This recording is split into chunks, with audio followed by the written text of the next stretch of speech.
Well, you already know who I'm talking about. So let's get straight to India Matters on Thursday night. I'm Shiv Arur, and that brings us to our lead story tonight, because Rahul Gandhi is sitting not in Bihar, not in Delhi, not in Raebareli, not in Wayanad, not anywhere in the country, but in Colombia.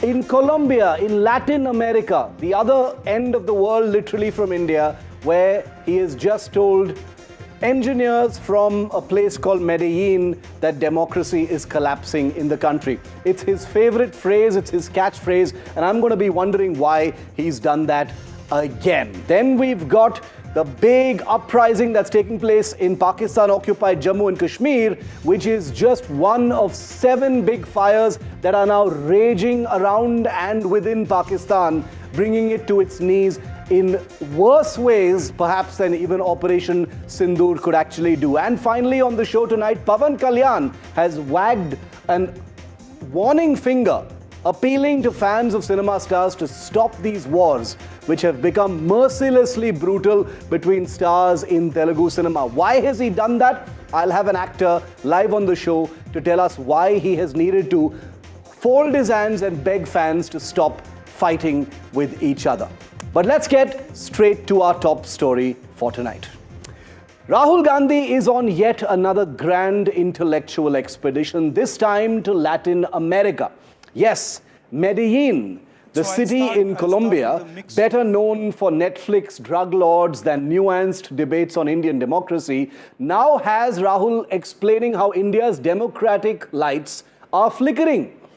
It is always nice to see Rahul Gandhi chase ideas and deliver lofty lectures to a hall full of young digital native engineers and doctors about AI and the death of democracy on the other side of the world. But there is an election back home, isn't there? One that probably deserves Rahul Gandhi's attention a little more than persuading Colombian students about India's fault lines. The BJP does not even need to set traps for Rahul Gandhi anymore.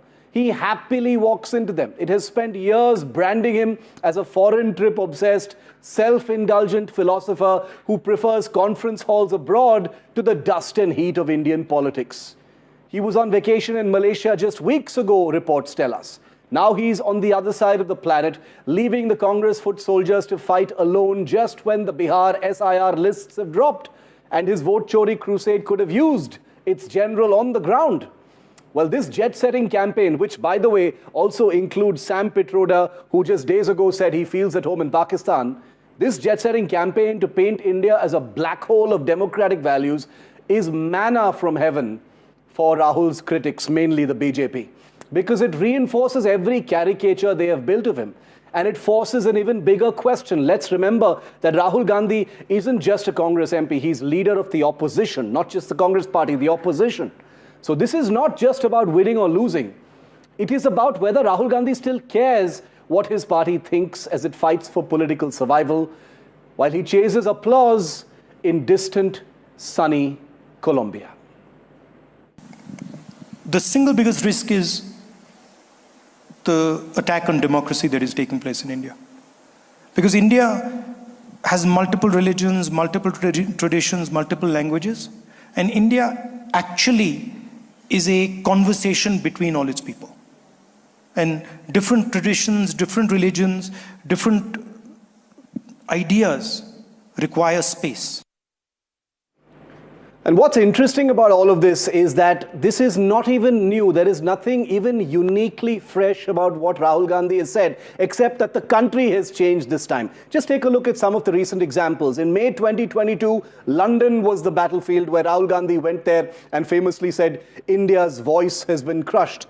Just a year later, in March 2023, he was once again back in the United Kingdom, this time in Cambridge, where he said institutional frameworks required for a democracy were getting constrained. We are facing an attack on basic structure of Indian democracy. He also famously said opposition leaders are locked up just for standing outside Parliament. That same month, He also traveled to another destination in the UK where he said Europe and the US are not doing enough to restore democracy in India. That one line sparked a huge political fire back home because it seemed like Rahul Gandhi was egging on Western powers to intervene in Indian politics. He also said the US and Europe must intervene in India. The West must expose the reality of India, said Rahul Gandhi, perhaps not conscious of the weight of his words. Remember, he was not leader of the opposition at that time. But in September 2024, in Virginia in the US, he said the fight is whether a Sikh will be allowed to wear a turban and a kada and then go to the Gurudwara. This is after he became leader of the opposition. September 2024, in Washington, D.C., Congress will think of scrapping of reservations when India is fair, is what he said. That had a huge backlash against him, and the BJP made a big meal of it. April 2025, just earlier this year, in Boston, he said the Election Commission of India is compromised. October 2025, in Colombia now, he says democracy in India is under attack from all sides. So the general theme of what Rahul Gandhi says on these trips abroad is largely the same. Democracy is under attack, democratic institutions have been assaulted by the Modi government, and that the West is not doing enough about it. The latest platform for this, as I said now, is Colombia. Joining me live now to talk about this, because remember, a few things have changed, as you saw in that timeline that I brought before you. One, of course, is that Rahul Gandhi, for over a year now, has been leader of the opposition. So he isn't just a Congress MP. He holds the very important constitutional position of being India's leader of the opposition, the world's largest democracy. Remember that. Anand Ranganathan, scientist, author, commentator, is with us. Vivek Bansal is a leader of the Congress. Welcome to both of you. Thanks for being with me. Happy Dussehra, first of all, to both Anand and Vivek, and for your time tonight on India Matters. Anand, quick reminder to you and to all of our viewers about the highlights of what Gandhi has said. One, he said, single biggest risk is this attack on democracy. He says whole-scale attack on the democratic system. Elsewhere in that interaction, he says, we are not manufacturing, we are not producing. All of these are very easily refutable statements that Rahul Gandhi has continuously been making for the last few years. So my first question, Anand, to you is, Rahul Gandhi, in a very familiar manner, paints this picture of India where democracy is dying. How do you read it? Do you see it as, a philosophical pursuit? Do you see something insidious in it, as the BJP would like us to think? Do you think Rahul is just more comfortable outside because, things are so frustrating politically for him here in India? How do you read it, Anand? Good evening, Shiv, and good evening to my fellow panelist, Mr. Bansal, and wishing everyone a very happy Dussehra. Shiv, there is a thin line between truth and lies, between fact and fiction, and I'm afraid Rahul Gandhi has snorted it. Perhaps fitting that he has done so being in Colombia. But three things are constant in an Indian's life. The fact that he has to pay tax till his undergarments are shredded finer than a paper shredder can. The fact that wittingly or unwittingly he ends up walking on Waqf land. And the fact that every single waking day he is exposed to industrial scale lies of Rahul Gandhi. I have said this before, let me repeat. Making sense of Rahul is as easy as consuming rasam with chopsticks. I have exposed his lies on dozens of occasions, especially on this death of democracy, killing of constitution. But today's dish is special. And I want to focus on that. He's talked of something else. Let me explain. Rahul has today spoken of decentralization because he's spoken of corruption and how it has become so endemic in India because of Modi and how he's fighting it tooth and nail. Really? Let me expose him right there with three brief examples. And I challenge Mr. Bansal to rebut them. Number one, Rahul keeps on bleating like a broken record that Adani is corrupt. If that is the case, then why was it that the erstwhile Congress-ruled states of Chhattisgarh and Rajasthan were invested in Adani companies to the tune of 1 lakh crores? Mines, power plants, airports, you name it. Rahul's allies are right now investing billions in Adani to make ports, for example, in Kerala. So, simple question is, how can you and your friends call someone corrupt and at the same time give him projects worth billions of dollars? Number two, Rahul said anonymous electoral bonds were independent India's biggest scam. I agree. But then explain, why is it that his party took thousands of crores through the same anonymous electoral bonds? And number three, in 2015, the High Court convicted the BJP for FCRA violations. I repeat, convicted. And what happened? The BJP simply amended the FCRA Act in the parliament retrospectively, took it back to the emergency era, and the crime was annulled. The courts couldn't do a thing. Is this not corruption? Yes, it is. But then why didn't Rahul protest? Why didn't Congress block the roads or suspend the parliament? You know why? Because the High Court had also convicted the Congress of the same crime. And the BJP could amend the FCRA Act annulling the conviction with Rahul's support. Look, Shiv, if an organization gives money to a political party, does it expect some leverage in return? The answer is yes. The biggest election interference in Indian history was perpetrated with full support and partaking of the Congress. The anonymous electoral bonds and the amendment of the FCRA Act that allowed foreign companies to give billions to Indian political parties anonymously. That was the biggest betrayal of the Indian voter. And Rahul and Congress never returned the money to these companies. And it was not a foreign hand that did it. It was an Indian hand. And that is why, way more dangerous as it was done in secret. Unlike a spurious paid-for news report or ad that you can read and rebut, Rahul Gandhi wants transparency on party funding, but wanted to keep opaque as to who gave Congress money through electoral bonds. Why? If a foreign mining company gave billions to the BJP, Congress would be up in arms, right? But a foreign company did give billions to the BJP, and yet the Congress was silent. Why? Because that same mining company also gave billions to the Congress, and both BJP and Congress joined hands in amending the FCRA Act to escape conviction. Was that not interfering in inter-elections? Was that not a living, breathing embodiment of corruption? So this is a new canard that Rahul is spreading abroad about corruption, and here I would urge Mr. Bansal to rebut me. Vivek Bansal, you've heard what Anand has said. I don't need to summarize it. He says it's a canard being spread. Canard being spread by Rahul Gandhi. It's his favorite allegation. Yes, respond. No. Let me just put it very straight. That as far as Mr. Adani's issue is concerned, what Rahul Gandhi's allegation and objection is, the way crony capitalism is taking place, the way he is being capitalized, he's being patronized by this ruling dispensation. And secondly, the gap which everybody is talking about GDP growth and all that, but the disparity which is at the moment existing in the country, is it adequate justice to the majority of the people who are just barely touching or exceeding the poverty line?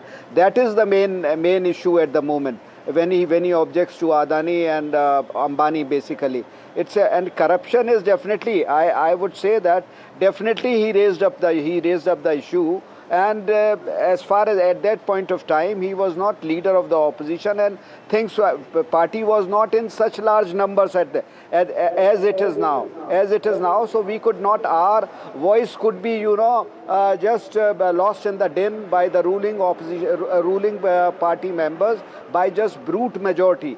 But at the moment, he is raising up issues because he is leader of the opposition, his voice is being heard, and as far as raising this issue abroad is concerned, he is addressing, you see, it's not a question of abroad or now things are global. Whatever he says here also tends to get amplified there abroad as well. And Indian diaspora is there he is addressing them and he is raising the issues.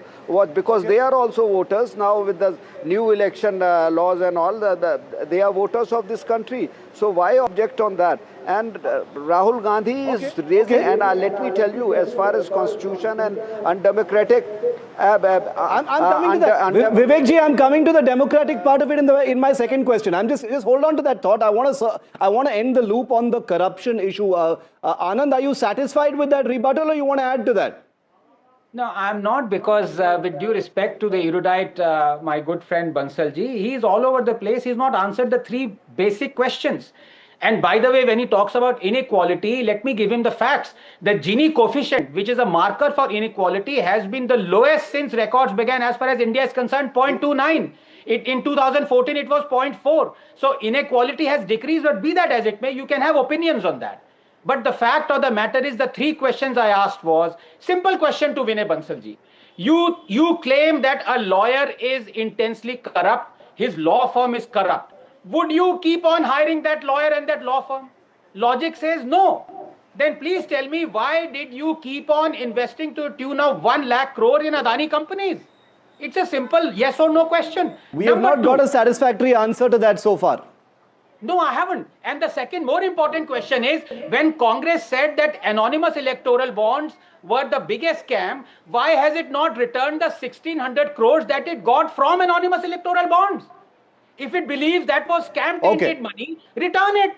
And the third question is, when BJP was convicted of corruption, why did the Congress support it in amending the act that convicted the BJP? These were three direct questions. I again say, at that point of time, we did not have the numbers to heckle the government. At that time, at that point of time, we were in a minuscule. The numbers were minuscule. You voted. You voted for the amendment, and they used to bulldoze our voice. It was not even a question of the numbers. Now, just by you voted for the amendment, sir. That's the point. Tables have turned. At least our. Sir, let me know. We didn't vote. We had walked out out of that. And even if we had voted, we couldn't have done much. But today, if we do something, today we have a sizable number, and Rahul Gandhi has by inherent right to speak on things. Let me come to the second issue. You made a point. You made a point of the corruption issue, Anand and Vivek. Let me come to the second issue, which is, one that Rahul Gandhi has, with great regularity raised on every single speech and every single trip, which is how democracy is dying. There is a all-round attack on our democratic institutions, and democracy is a black hole. That's been a running theme since about 2021, 2022. Every single speech, and I actually did the research on this, reflects this one theme in one way or the other. So Vivek ji, again I ask you, if Indian democracy is under such a grave threat, how is it that Rahul Gandhi can travel the world openly criticizing the government, without any consequences? He is, after all, the leader of the opposition, sir. He says this at least 12 times a year in different parts of the world. Let me. You see, democracy doesn't mean that complete democracy has been thwarted or all the democratic norms have been. What basically he means to say, in the present day democratic scenario, they are trying to bulldoze the voice of the opposition. Whosoever raises a voice, either CBI or ED is used against him, and so noose is tightened around him, and they see to it, they ensure it that his voice is, he doesn't raise a voice, whosoever it is. So that is basically, and the way the election machinery has been used, and the way he unraveled everything with logic and with all concrete proofs, that in itself reflects that the election commission, which is one of the main pillars of democracy as far as casting of the voting rights is concerned, he proved that they were hand in glove with the ruling dispensation, and so many people either they were deprived of their voting rights. On the death of democracy theme that Rahul Gandhi has revived once again in Colombia, Anand, what do you say to that? Because I listened to the speech a couple of times, hoping that there would be something new or a fresh layer to what he's saying. It's the same thing. Democratic institutions are under attack. It is collapsing. The West is not doing anything about it. That's basically it. No, look, this is not about his forecast. No, he never said that West is not doing anything about it. Earlier speech. That was the earlier speech, 2023. He never asked them to intervene in that. That was 2023, sir. 2023, that was in the UK. You're right. Anand. Yes. No, look, Shiv, this is not about Rahul Gandhi's faux pas that honestly arrive as frequently as your unwanted relatives. This is about destroying the same democracy by the Congress party and Rahul Gandhi that he claims he's going to save. Let me give you some facts. When does democracy die? Democracy dies when a citizen's freedom of speech and expression is brutally curtailed and stomped upon. And that is what Jawaharlal Nehru did through his first amendment to our constitution. Following him, dozens of books and films were banned, historians and editors were jailed. When does democracy die? When the president and the judiciary is forced to curtail the fundamental rights of the citizen. And that is what Indira Gandhi did through the emergency, following which tens of thousands of Indians were jailed and killed and sterilized, and constitution's body and soul and preamble altered with gay abandon. When does democracy die? when a Supreme Court's considered verdict is overturned with impunity, when the citizen's right to privacy is snatched away. And that is what Rajiv Gandhi did through the Postal Act and through overturning the Shah Banu judgment, ushering in an era of blatant appeasement. Vivekji, I'll come to you. I'll give you the last word. Let Anand finish. When does democracy die? When tens of thousands of activists are arrested and charged with sedition and called anti-national, when the election commission is severely compromised, which is what Sonia Gandhi did, when under her proxy rule 8,000 activists were charged with sedition in a single day, when Naveen Chawla, despite the Shah Commission charging him with committing atrocities during the emergency, deeming him unfit for office, was appointed the chief election commissioner, ignoring the cries of the CE that Chawla was spying for the Congress and passing on sensitive information. Finally, when does democracy die? When the FCRA Act is retrospectively amended, rendering the High Court conviction of political parties like the BJP and the Congress toothless, which is what happened under Rahul Gandhi, when the High Court conviction of Congress and the BJP was rendered useless through a parliamentary amendment brought in by the BJP, supported by the Congress. So Shiv, Nehru, Indira, Rajiv, Sonia, Rahul. Not at all supported by the Congress. Who have made sure our democracy is dead. On the other hand, just 10 seconds. How has Modi killed the democracy? Give me one example, just one, that hasn't either been ratified by the Supreme Court or indeed by the opposition itself, like the 370 abrogation or the overturning the Supreme Court SC/ST Act. But as I said, facts don't matter to Rahul. Last 60 seconds, Vivekji, go ahead. Many questions Anand has asked. Would you like to address any of them? Last word to you. When a friend says that when the democratic norms have been thrown to the winds, the most glaring example is the way Honorable Mr. Jagdeep Dhankar had been shown the door after independence. This is for the first time the way summarily the Vice President had been dismissed for no apparently very strong act of omission.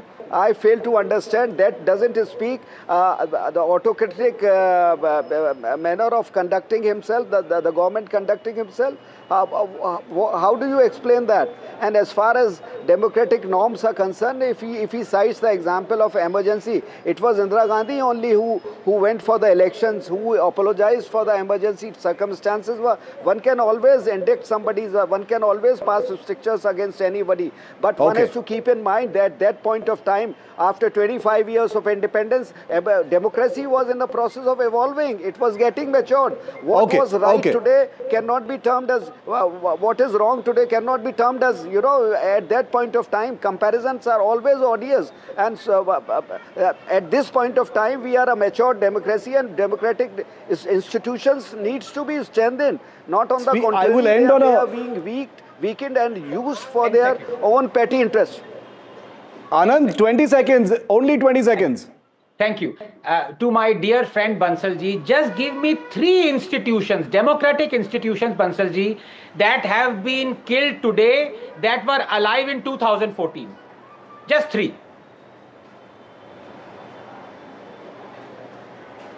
2014 election commission was very much. Now the appointment of election commission chief justice has been, name has been, omitted from that committee. What was the reason behind that?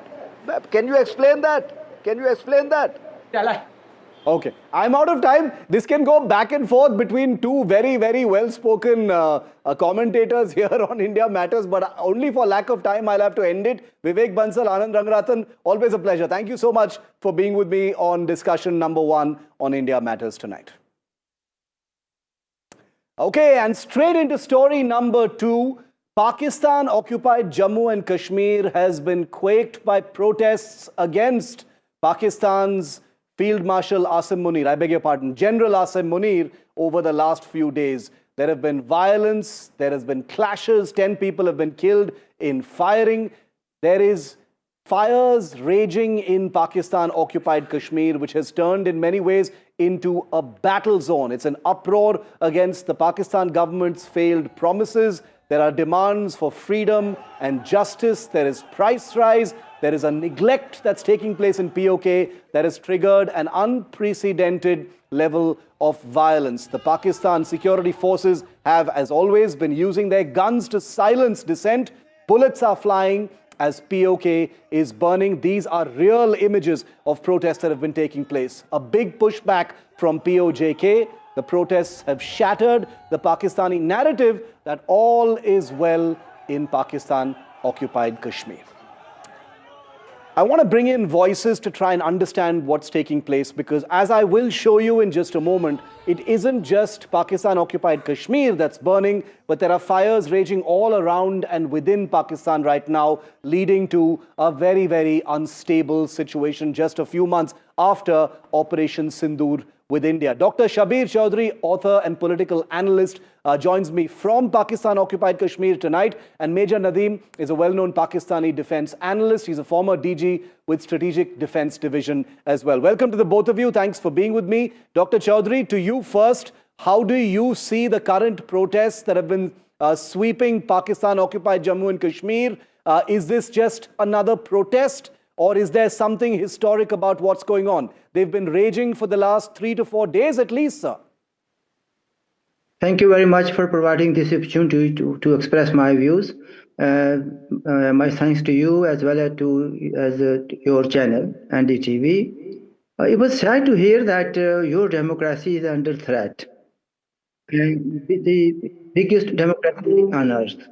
Let me tell you what is under threat in my region where I come from. You can call it Pakistani occupied Kashmir, you can call it Pakistan administered Kashmir, and you can also call it called Azad Kashmir. POK. We only call it POK. Yeah. Our right to life is under threat.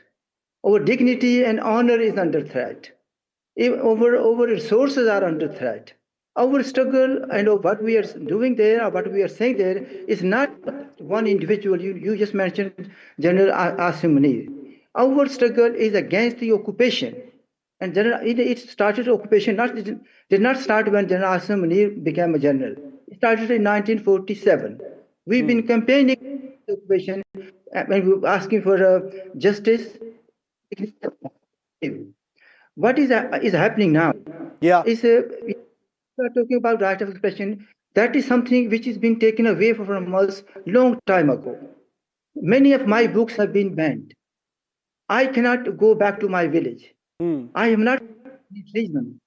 Just because I speak against Pakistani occupation, Pakistani inappropriate treatment to people of Jammu and Kashmir, the way they treat us as second class or maybe third class citizens. Yeah. We're using that and talking about it. Even now, at present, while we are talking, people say that talks are going on. Let me tell you, talks between who? My sources tell me, ISI chief is there, Masood Khan, as we know, puppet of Pakistan, who served as an ambassador in Beijing and also in America, yeah? And he was also president, he was served as the president of Pakistan. I understand what you're saying, Dr. Chaudhry. Major Nadeem from Pakistan is also with me. He's a commentator from there. He's been part of the security establishment as well. Lieutenant General Satish Dua is also with me. He has headed India's integrated defense staff as well. Welcome, General Dua. Major Nadeem, to you first. You've heard what Dr. Chaudhry has just said, that this is only a result of many, many years and decades of the people there being treated like second-class citizens, price rise, infrastructure, families refused burials till demands are met, the charter system, a complete failure of faith in the Pakistani government, sir. How would you see this, Major Nadeem? First of all, thank you very much. Let me explain you. First, what you say that it is Pakistan-occupied Kashmir. It is not Pakistan-occupied Kashmir. So there's no argument on that. That's not the debate tonight. It is Azad Jammu and Kashmir. Let me clarify. Another thing which I want to clarify is it is not a freedom movement. There is no debate on that. It is not a freedom movement. You use the word freedom. It is not a freedom movement. No insurgency or no rebellion is going on as it is going on in the northeast India, these seven sisters. Sir, right? You are a former soldier, if I'm not mistaken. So please behave a little maturely. Please behave with a little bit of maturity. Yes, I'm just clarifying these 2 points. Okay, I am giving the question that I'm asking you. You've got 4 days of unrest in POK, Pakistan occupied Kashmir, where 10 people have been killed by your cowardly armed forces. Not 10 people. 10 Not people 10 have been killed by your cowardly armed forces over there. It and is you are sitting and incorrect, arguing sir. about the northeast of India, sir. It is incorrect, right? Okay? I'm just trying to say it is a peaceful Don't protest. get triggered by right? words, sir. Answer the question. Yes, I'm replying the question. Yeah. So first of all, it is not a freedom movement. It was just a socio-political demands for restructuring the socio-economic structure. It is not at all the insurgency, not a rebellion, right? And maybe, there was nothing. perhaps. The complete Kashmir was peaceful before 29 of So if it's not a September, rebellion, right? why are 10 people dead, sir? Why are 10 people only dead if it's not a rebellion? It was basically the planted Indian raw agents, right? Okay.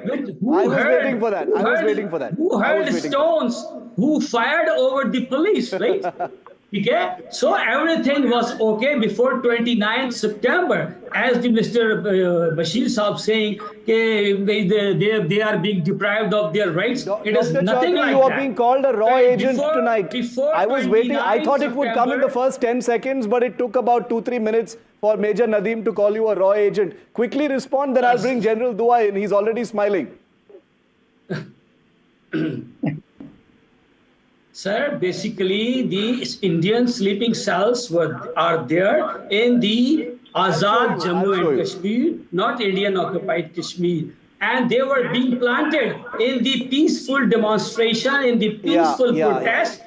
They were demanding for the restructuring of the I like Major Nadeem, you know, the fantasy world, as a freedom fighter, the fantasy world of the Pakistani security forces is something that always impresses me a great deal.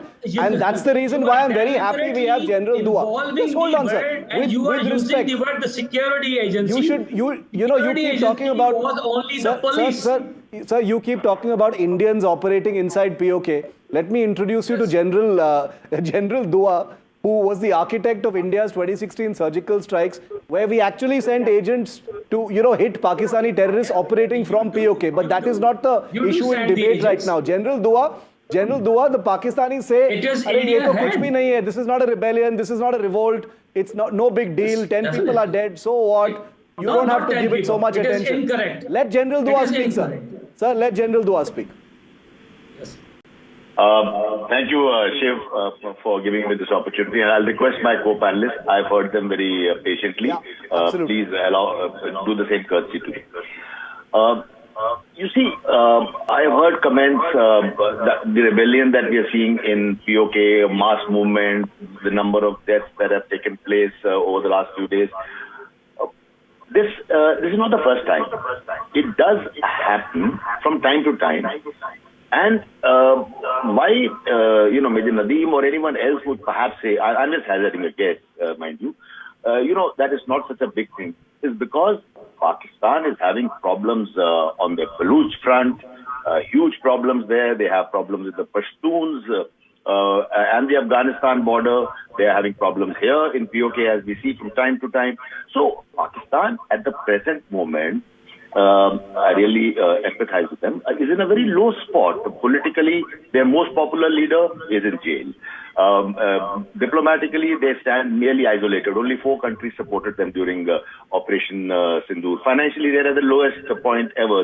They have to borrow money to pay their they have to take loans to pay their loans.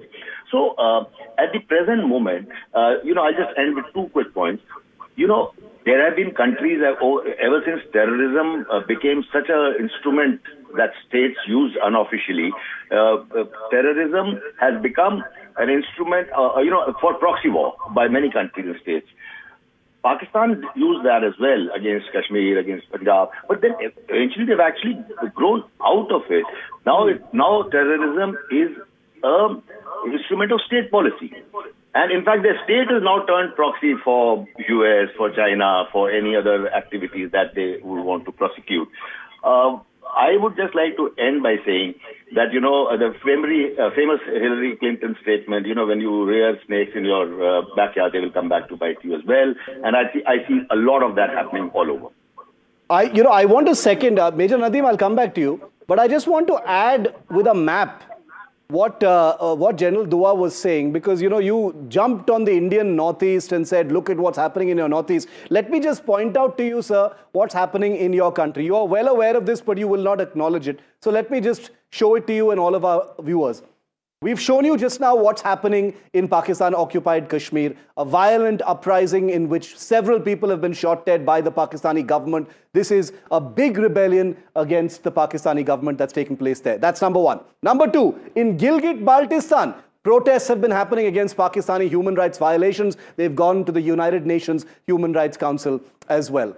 Then we go to Khyber Pakhtunkhwa, one of the large provinces in Pakistan, where the Pakistan Air Force just days ago conducted airstrikes against what they thought were Taliban targets, but ended up killing many of their own citizens. On the Afghanistan-Pakistan border, in the Khyber Pakhtunkhwa area, there are daily attacks by the Tehreek-e-Taliban Pakistan, killing dozens of Pakistani military targets and soldiers practically on a daily basis. Come down to Balochistan, you've got suicide bombings that are taking place almost on a daily basis, daily attacks by the Baloch Liberation Army as well, which was recently designated a terror group by the United States. And then, of course, on the line of control, you have the situation that has been tense since Operation Sindoor, completely bruised and battered by the Indian Army as well as the Indian Air Force. And remember that there are several bases, dozens of bases and targets across Pakistan that are still under repair after being damaged in airstrikes by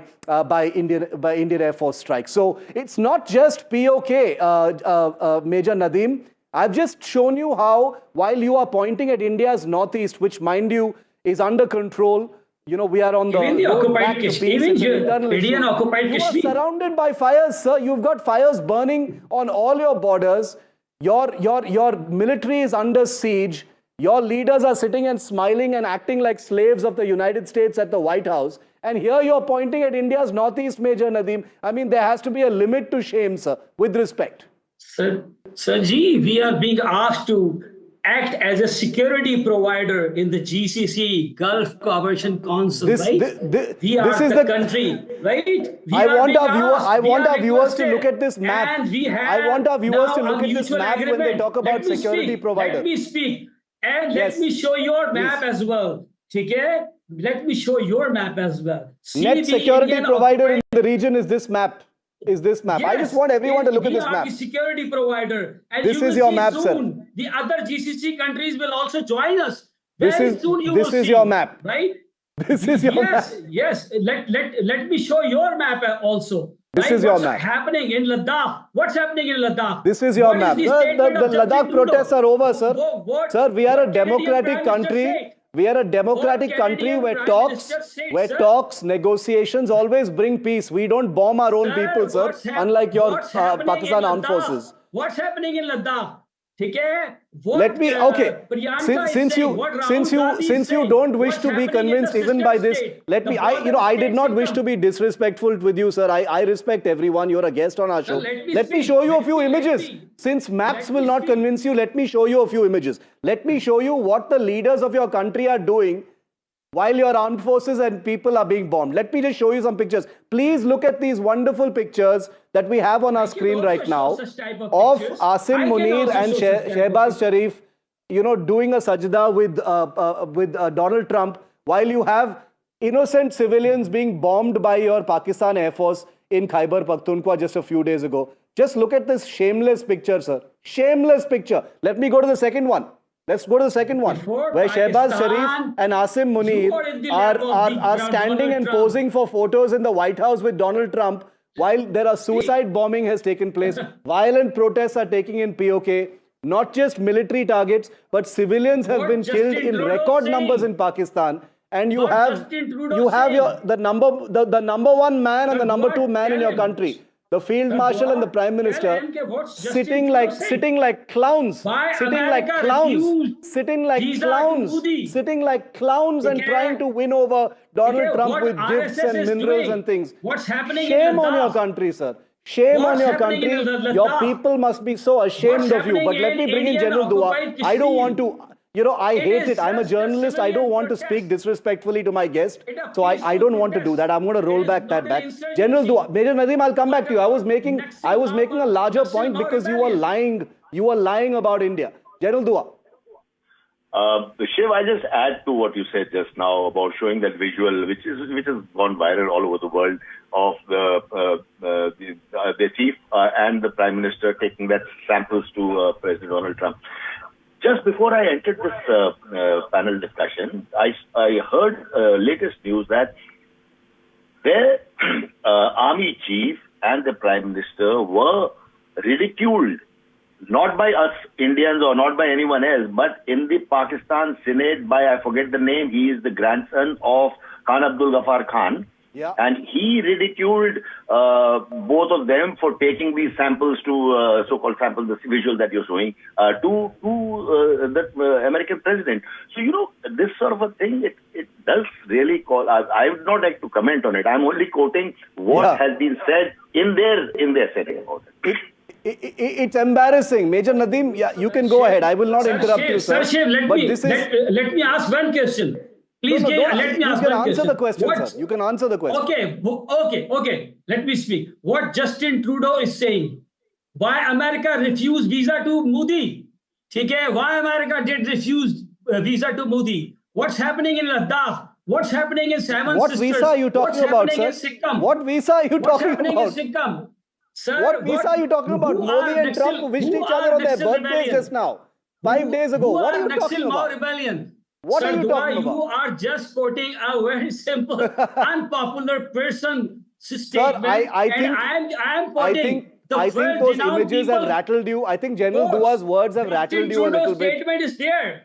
You are killing six in every country. Major Nadeem, you need to calm down because I know the truth hurts, sir. I know the truth hurts. See, that is the thing about NDTV. On NDTV, we don't indulge in any jingoism. We are just showing you facts. We are showing you facts. I have never seen General Dua raise his voice in his life. And he has been part of the most daring operations. He has never raised his voice, but you are losing your cool, sir. You are I'm not losing. I'm just trying here to get a window to ask questions from you because you are suppressing my voice. You are not allowing me to speak. That entire map. I'll put that map on air one last time before I end this debate, sir. I'll put that map on air one last time before I end this debate. And let me just say, I can show you the all of these things that are happening in Pakistan are because of India's law. Let me take your side for once, Major Nadeem. Let me humor all the people of Pakistan and say that everything that's happening in this map is because of sleeper agents of RAW. There is no incident. Whether it is Gilgit-Baltistan, whether it is Khyber Pakhtunkhwa, the AFPAC border, whether it is the LC, whether it is Balochistan, wherever you look, wherever tension is happening, sir, I seek your forgiveness, sir. RAW is responsible for all of this, sir. RAW is responsible. I will make sure I keep the questions to RAW. I'm going to end this debate. I apologize we were speaking so much over each other, but facts hurt. The truth hurts, and this needed to be said. Thank you, General Dua. Thank you, Dr. Chaudhary. Thank you, Major Nadeem, for joining me on debate number 2 here on India Matters. India-Pakistan, where every single thing becomes a battlefield. Every single platform becomes a place for warfare. In a year when India and Pakistan literally went to war, where things could have escalated, whether it is the cricket pitch, whether it is the military battlefield, whether it is diplomacy, whether it is TV debates, it looks like warfare is the new norm between India and Pakistan. And that's something I want to remind all of our viewers on a daily basis. Something has fundamentally changed between India and Pakistan. There is no separating friendship from other relations. There is no separating politics from democracy. There is no separating sports from terror. As far as this relationship is concerned, warfare is the only way the two will interface until terror stops entirely.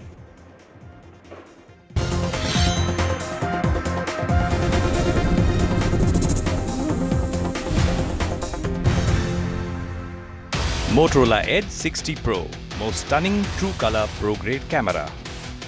Motorola Edge 60 Pro. Grab Motorola Edge 60 Pro today.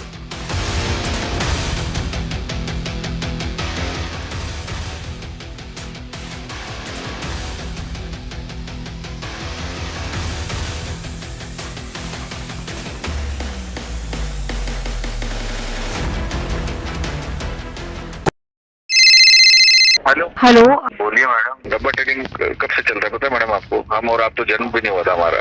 We investigated a shady advisory firm that has spent big bucks on advertising on the front pages of national dailies. ये आपको बिल्कुल उसका ऐसा हल्का सा भी खौफ नहीं है. मैडम एक बात को खौफ किस लिए रखना चाहिए तो बताओ, कौन सा गलत काम कर रहा हूँ मैं? After our report, we also saw NSE came out with a cautionary circular to the investors. Market Regulator Securities and Exchange Board of India has also come out with a release talking about the actions that it has taken. Cyber complaint has also been filed against the entities involved in this entire Dabba trading scam.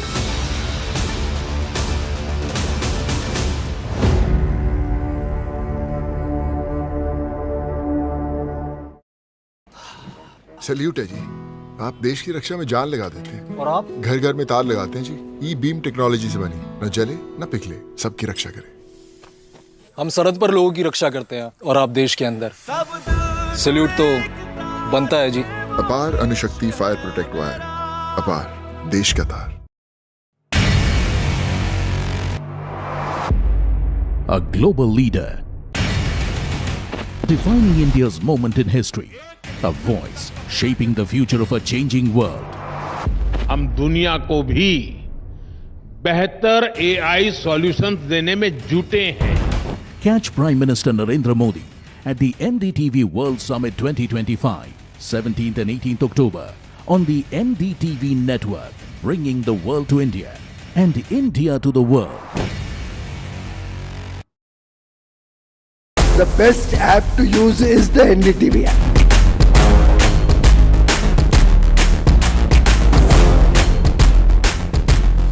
दुनिया भर में जब भी भारतीय media की चर्चा होती है तो एनडीटीवी सबसे पहले जिक्र में आता है. मैं आपका बात से सहमत हूं. उल्टे हम भी सब विदेश जाते हैं. The best app to use is the NDTV app.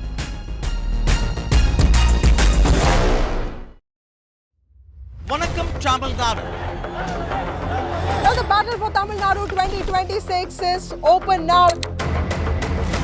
After Chief Minister Stalin rolls up his sleeves. And Vijay steps in as a star challenger.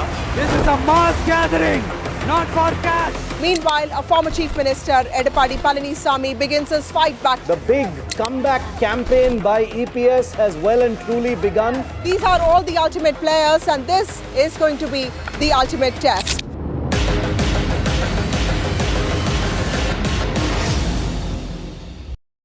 Pulling us Other into this opposition country. They argue, I conclude. They deflect, I drill down.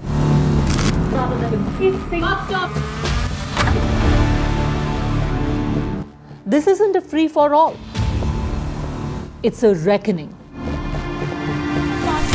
No filler, no fog. Only the facts and where. Hello बोलिए madam. डब्बा trading कब से चल रहा है पता है madam आपको? हम और आप तो जन्म भी नहीं हुआ था हमारा. We investigated a Continuing with our theme of good over evil this Dashera, well, there's a very unlikely headline that came out today, and that was from Pawan Kalyan, the big power star from the south. Now, we all know in this film and cinema crazy country of ours, fan clubs and fan societies and fan communities go head to head very, very often. This festive season, when big films come out, the big stars' own fan communities will go head to head. You often see in social media completely lit up, but things have reached a very worrying end where violence, threats, and all kinds of crimes are also being committed in the names of fans. Open threats are being issued as well. This time it has taken Deputy Chief Minister of Andhra Pradesh and power star of Telugu cinema, Pawan Kalyan, to fold his hands and basically appeal to cinema goers and fans everywhere to stop the fan wars. After tensions between different cinema stars of Telugu cinema, including Allu Arjun and Prabhas, this is a big word coming directly from Pawan Kalyan himself. He has said, please stop all these fan wars. They are damaging. All heroes are equal. It is equivalent to Pawan Kalyan, one of the most influential Telugu stars, calling for a ceasefire, not between the stars, but between their fans. అందరి హీరోల అభిమానులు కూడా నేనేం కోరుకున్నానంటే, let me tell you, నేను మనస్ఫూర్తిగా చెప్తున్నాను, always love whom you adore. మీరు ఏ hero కానీ, జూనియర్ ఎన్టీఆర్ గారి దగ్గర నుంచి కానీ, అల్లు అర్జున్ దగ్గర నుంచి కానీ, ప్రభాస్ గారి దగ్గర నుంచి కానీ, చిరంజీవి గారు కానీ, ఎవరైనా సరే, రామ్ చరణ్ గారు కానీ, నాని గారు కావచ్చు, any hero, any language hero, మనస్ఫూర్తిగా I enjoy the work, I appreciate the work. ఎందుకంటే నాకు నా ఆర్ట్ ఫామ్, నేను ఆర్ట్ని ప్రేమించేవాడిని. మనసు ఇంకొక హీరోని ద్వేషిస్తున్నాడంటే ఇక్కడ మనసు సరిగ్గా లేదని అర్థం. అందుకని నాకు అలాంటి ఇప్పుడు థాట్స్ ఉన్నాయి. అందుకని అందరి హీరోల అభిమానులకి మై అడ్వైస్ ఇస్, ఇంక్లూడింగ్ నా అభిమానులతో సహా, stop doing this fan wars. Stop doing this fan wars. Welcoming Kasturi Shankar onto this final segment here on India Matters. Kasturi, good to see you again. Thanks for your time here on India Matters. What did you make of this? Pawan Kalyan, appealing to fans of stars to stop these wars. We have seen recent reports of skirmishes, threats being issued, posters being put up. How serious is this that it needed, someone like a Pawan Kalyan to say stop these fan wars? First off, happy Dussehra and Vijayadashmi to you and the NDTV fam. This is not new, Shiv. You've been in the South. You've grown up, I think, with both Telugu and Tamil in your history, so to speak. So you know that we've always had people, first day, first show, a lot of energy, sometimes gets toxic. And it's always been one versus the other. It's always been NTR versus Ram Charan. I thought S.S. Rajamouli scored a master stroke there, because in Natu Natu, they both danced together, arm in arm, step to step. So, there was no hate. I think Pawan Garu today was talking about this. Basically, it's something everybody would say. He's in a position of responsibility. He's the DCM of Andhra Pradesh. So I have two things to say. Number one, it is something that is said with the positive tone of Vijayadashmi and the upcoming Diwali in mind. It's just advice that an elder brother would give his dear younger brothers in the state, right? I think that's wonderful. I think it actually works for pretty much everyone across regions as well. Even in Tamil Nadu, we've got fan wars. We've had the infamous Ajit versus Vijay wars. We've had the infamous Rajini versus Kamal before, in a different generation. And these actors have gone to great trouble to show how friendly they are. They publish photos of each other visiting. But Kasturi, is it a dilemma? Is it a bit of a dilemma for these actors? Because, these fan wars are also great publicity. As long as nothing damaging happens and nobody gets hurt, it's all fun and games, isn't it? Or is it a dilemma? Who needs that kind of publicity? Who needs publicity where, you can go out? Can any star go out and say, my fans are so loyal to me that they will malign the other guy? My fans are so awesome that they will, say nonsense and belittle other people. Nobody is proud of that. So I think every star wants to have a loyal fan base, yes, but not a mad, outrageously outlandish loyal fan base. It's not loyalty there. That's just that's being psycho. No one wants a psycho fan base. So while everybody respects and every star, mark my words, every star, starting from Pawan Kalyan Garu to the newest star on the horizon, everybody will say, my dear fan base, my fans who are my life, who are the reason I'm standing before you, my life, my livelihood, they will respect them. But that doesn't mean they're going to justify all the shenanigans that people get down to. Even Allu Arjun, remember Allu Arjun? And the fan frenzy that ended up in a life being lost? Yes. Nobody can justify that kind of stuff. See, today Vijay is facing a huge problem because some of his fans, maybe a handful of fans, have ended up causing their idol a historical problem. a historical disaster, you know? I agree. So I agree. we are talking about where do we draw the line. I think that's my second point. I think Pavan Kalyan Garu is talking about discipline and love among people. I mean, you can be fan second, but you've got to be a human and you've got to be a responsible citizen first. I think it's a nice day that he chose to actually put that statement out, and I'm glad I brought you on, Kasturi Shankar, because I think it's also because of Kantara, and you know, Kantara faced difficulties. I want to put this out there. The Karnataka film industry sometimes can be very insular, and they, while trying to protect their film industry, they end up having fringe elements, insulating themselves and isolating other films. And that's not done. And I think that's where it all begun, where there was a boycott call for Kantara, which you know, everybody loves Rishabh Shetty. So I think he was bringing all of this in. And it's a good thing. I think it's a good thing because let's all love movies. Many things happen in the name of stars. You know, the fandom sometimes gets normalized with the things they do. And I think it's a very good thing that Pavan Kalyan was able to put out this important message out there. And thanks for helping us understand it, Kasturi Shankar, here on NDTV. Thank you so much for your time tonight on Dussehra. And finally, it is my duty to bid farewell on my show to Jane Goodall.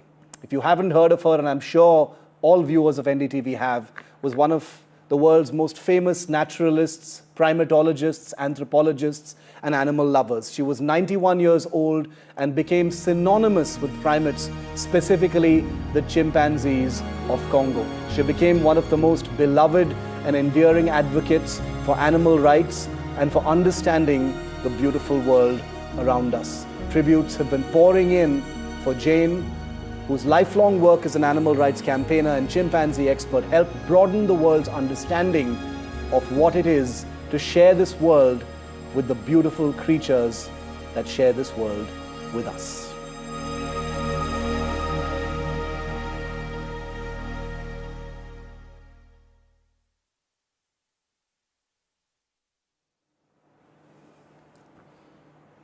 And on this Vijay Dashami, as we say goodbye tonight, remember that the victory over good or evil is hugely subjective. We live in a world where every single day ideas come at us projecting what good and evil really are.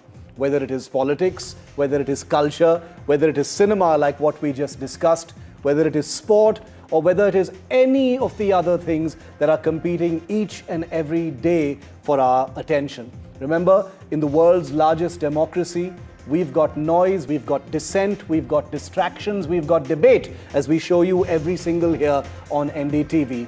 But we always believe it is the citizens and the viewers who will ultimately decide. Thank you for watching.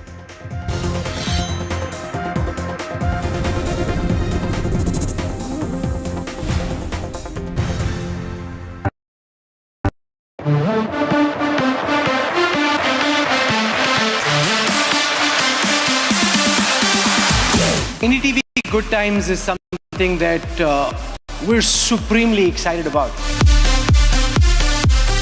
We just don't want to do live entertainment. We want to create experience for you. And NDTV Good Times is one of the most marquee and iconic ideas that NDTV came up with.